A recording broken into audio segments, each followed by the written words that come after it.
Well, hey there, YouTube. It's Pete Two Finger, and I've got a Zoom G1 ON sitting next to me.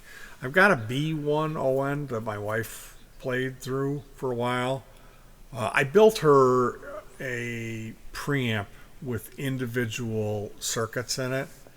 So last year she did not use her Zoom, but I've got a G3, which is the older model, not the G3N. This is the bigger one, the clunky with the XLR out and more features. Now, what I ran into today, because I'll just say it, I love these things. I really do. Some of the high gain stuff, it sounds a little digital, but some of the amp models are incredible. I really like the sound of the Fender stuff with a boost and the Fender Spring Reverb. I really like those sounds that I get out of this with my neck pickup on my guitar here. And then I have this one. It's an MP1. It's a model of an MP1. It's ZNR, it's noise reduction. Then the MP1, and then the Alien amp. And those are set at like about around 30 for the gain in the tube.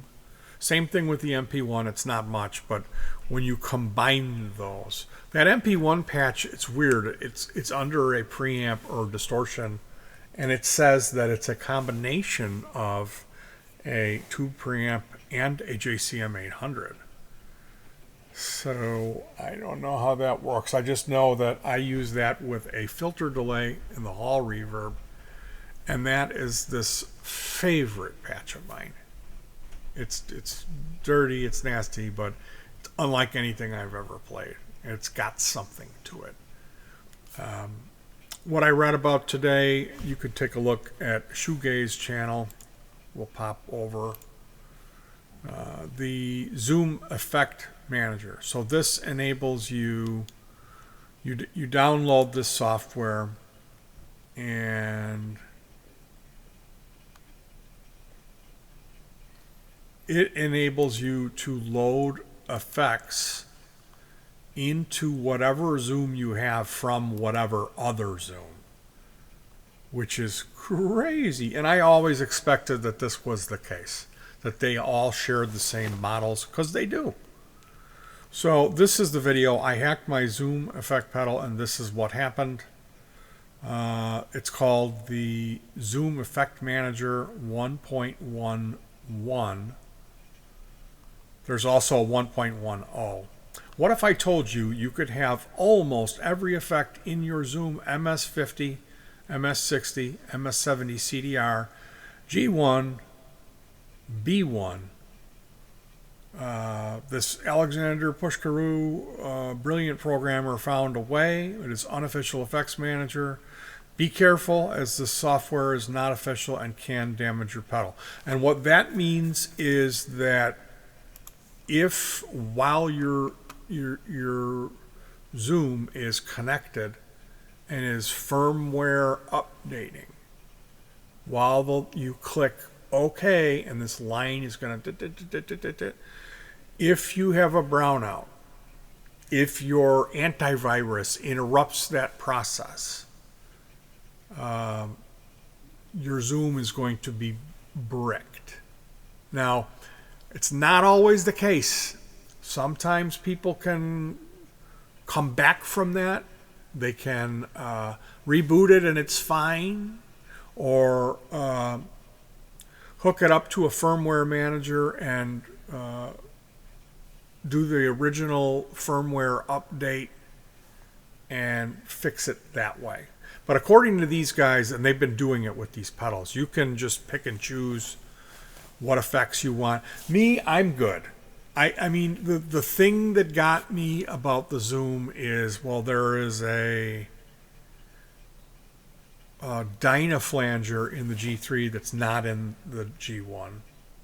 And then there's something called the particle, which that Dynaflanger, I couldn't get it to sound like the Zappa albums. I was so excited when they had it on there. I don't know. I'm going to have to come back to that one. See if I can set it up right. Or is it just they called it a Dynaflanger, but it wasn't a model of the real. Because I think the Dynaflanger was 2 flangers, and it would respond to your envelope. This was a single flanger that responds to your envelope, and the way that maybe I never really got that. But yeah, that was the one thing, and the other was in the cheaper model. We have something called the particle reverb, which it's going to take me to find it. Take me a minute to find it for you guys. The particle reverb is a really spacey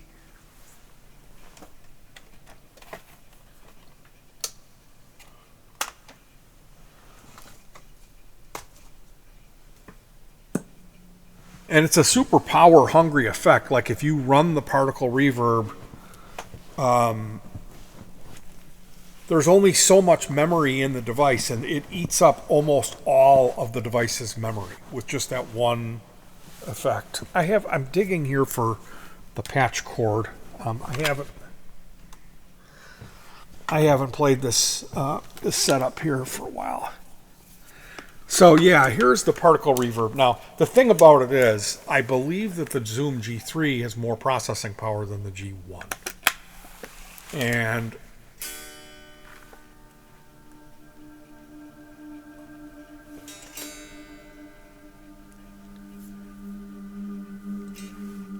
this effect is only in the weaker model. So I would like to have a copy of this effect for an intro, like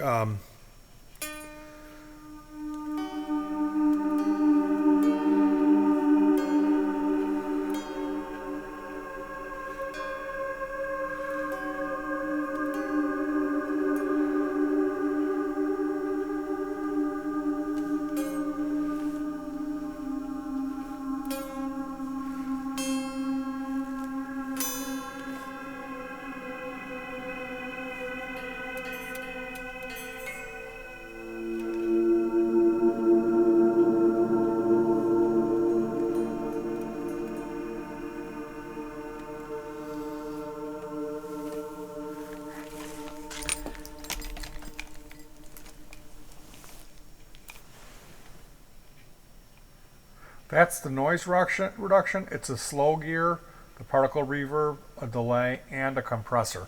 So yeah, I do. You can use some lower, less intensive. But I think if you put an amp model in with that, it just says no. But yeah, that particle reverb is only in the cheap unit. And so that's the one thing. Like, I would like to get a copy of that Dynaflanger over in oh, and you know what? I think I remember hearing that there was a thing where Zoom got their hand slapped for using the carbon copy. There's a model of the carbon copy delay that's really right in there. It sounds just like it. I think it's called the carbon delay, maybe, or maybe it's just called modulation delay. But maybe the image kind of looked like it in the picture. But yeah, that is they have a different model that doesn't sound quite like it, and I really liked that. I really liked that carbon copy delay in the. So there is some stuff, and once I get in here and start looking, do you guys want to see what the software looks like? Let's take a look at it, huh? So I already unzipped it. Here it is. So this MS70 CDR chorus delay reverb.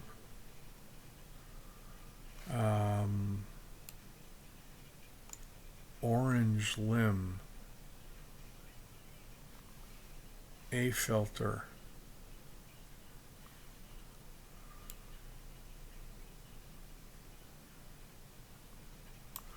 Select stop box here. G1ON. Oh, I've got right now the only thing that's tagged. Here's the G1. This is the one that I have. And I'll show you this. Where is it? This Alien amp along with the MP1. If you've got a Zoom, you've got to try this. Put your noise reduction of choice or your ZNR is what I use. And then do the MP1 and set everything around a third, except for the output volume. See, this is an ADA MP1, and a lot of people have said, it's a digital preamp. It's horrible. I've seen people make that because it had a digital display. The entire signal path was analog and tube. It just had a digital memory on it. You know, it's a fucking awesome preamp. And this is weird because they're combining it with a JCM 800. But like I said, use the ZNR, try the MP1 with the Alien. Put the filter delay on it and then the hall reverb. And that's my favorite patch. I also like this Tangerine with the Tangerine is the orange Graphic 120. That Tangerine with its stock cabinet with just whatever overdrive. And then try a stereo delay. But yeah, I'm going to have to go through this and take a look at this. One of the things that I really enjoy doing is sitting there and reading lists of effects. The idea, the chance that you know, like if there was a brownout while I was doing this. So when you hit that mouse thing and you go ahead and do it. I want to transfer these effects into my thing.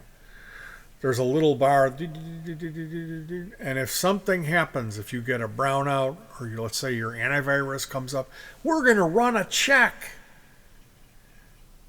Any interruption in that, and you're going to brick your device. Now, some people said it didn't brick it, like there was a problem, and I thought I bricked it, but I actually went and did a firmware update, and that fixed it. So this is something interesting. If you've got a backup unit, or like I wouldn't recommend, like if you're gigging and you use your Zoom and you really love it, you know, but if you've got an extra, if you've got a backup and you want to play around with it, you could try out some of these other effects and see if they're worth your time. Me, I'm going to go through and read it and make my decision from there, but I probably won't. I love these things so much, and I use them as a writing tool. This one that sits next to me, and then I've got one that's set up for live use. Now, recently I upgraded, and I've got this NUX MG300, which the models on that, some of those models sound better. They really do. But that's a budget unit, and even this, the G1ON, I paid $49 for. And I can't tell you how great they are. Like, these things will spoil you. You won't ever want to play through pedals again in an amp. You'll just, I mean, that's how it is for me. In the apartment with headphones and with a small amp, so I'm not going to bother the neighbors, as opposed to a whole pedal board and having it be really loud where the neighbors are going to hear it. This is just, it works for me, you know. If I was on a huge stage, would I be wanting to use the Zoom? I probably would. I've gotten that used to it. So I wanted to bring that information to you guys. Hopefully it was helpful. Either way, interesting, right? I told you these Zooms were all the same. I'm like, they all use the same models, basically. You know, you can tell. You look at it. It's the same thing. Like the difference between the bass and the guitar processors, they're identical. They paint the bass processor red. Oh, and they limit you. You only get 4 effects. Because why would a bass player need 6? Well, maybe he wants to get funky, you know? Maybe he wants to do something stupid for an intro. Give him 6. Because he's a bass player doesn't mean you only get 4. Anyway, you guys, that just made my day. That really did. It's cold here, and I need to eat something. I'm going to let you guys go. Take care of yourselves. I hope you enjoyed the video, and peace.